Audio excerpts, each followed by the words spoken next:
లక్ష్యం ఎంత చిన్నదైనా పెద్దదైనా మార్గదర్శకులు లేకపోతే దాన్ని చేరుకోలేమని ఇబ్రహీంపట్నం సీఐ చెబుతున్నారు.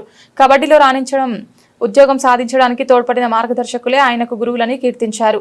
కేవలం ఈ ఒక్కరోజే కాకుండా జీవితాంతం విద్య నేర్పిన వారిని గౌరవించడమే వారికి మనం ఇచ్చే గౌరవమని ఆయన వివరించారు. అందరికీ ఉపాధ్యాయ దినోత్సవ శుభాకాంక్షలు.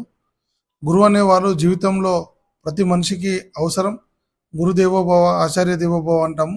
ఎందుకంటే ఎవరికన్నా ఎంత శిక్షకులుగా కావాలనుకున్నా కానీ ఎవరైతే టీచర్ అనే వాళ్ళు ఉంటారో, మనల్ని ఎప్పటికప్పుడు సరిదిద్దే వాళ్ళు ఉంటారో, వాళ్ళ యొక్క కృషి అనేది ఎప్పుడు జీవితంలో మర్చిపోలేంది.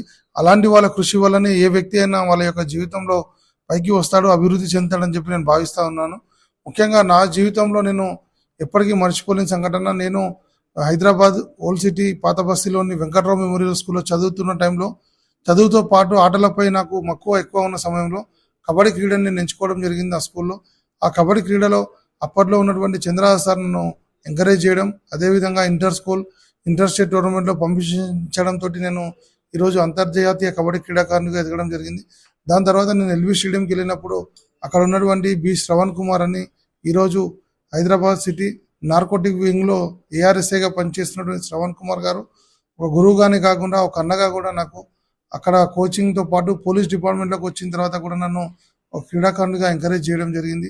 దాని తర్వాత నా యొక్క జీవితంలో జగదీశ్వర్ యాదవ్ గారు కబడ్డీ అసోసియేషన్ తెలంగాణకు, అదేవిధంగా ఇండియన్ కబడ్డీకి సెక్రటరీగా పనిచేయడం జరిగింది. ఆ సార్ నన్ను ఒక శిష్యునిగా, అదేవిధంగా సొంత కొడుకులాగా చూసుకొని నా యొక్క ప్రతి అడుగులో కూడా నన్ను ఎదగడంలో చాలా ఉపయోగపడ్డాడు. ఆయన యొక్క పరిరక్షణలో కూడా నేను ఈరోజు స్థాయిలో ఉండడం జరిగింది.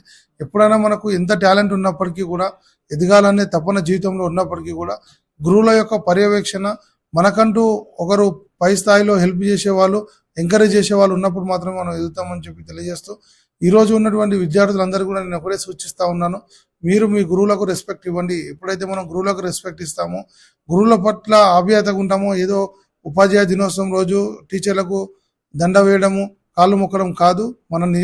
మన యొక్క నిజ జీవితంలో గురువులు ఏదైతే మనకు చెప్తా ఉన్నారో, ఏ గురువు కూడా స్టూడెంట్స్కి చెడిపోమని చెప్పరు. గురువులు ఏది చెప్పినా వాళ్ళ స్వార్థం కూడా ఏముండదు, నిస్వార్థంగా వాళ్ళ యొక్క విద్యార్థులు కావచ్చు, స్టూడెంట్స్ కావచ్చు, వాళ్ళు ఎప్పుడు కూడా జీవితంలో వాళ్ళు ఉన్నటువంటి స్థానం కంటే ఎక్కువ పై స్థాయిలో ఉండాలన్న ఆలోచనతోటి గురువులు చెప్తారు. కాబట్టి గురువుల మాటలు వినాల్సిందిగా నాకు ఆ జీవితంలో నాకు ఎదగడానికి సహకరించినటువంటి ప్రతి ఒక్కరికి ఈ యొక్క ఉపాధ్యాయ దినోత్సవ శుభాకాంక్షలు తెలియజేస్తా ఉన్నాను. థ్యాంక్ యూ అని అన్నారు.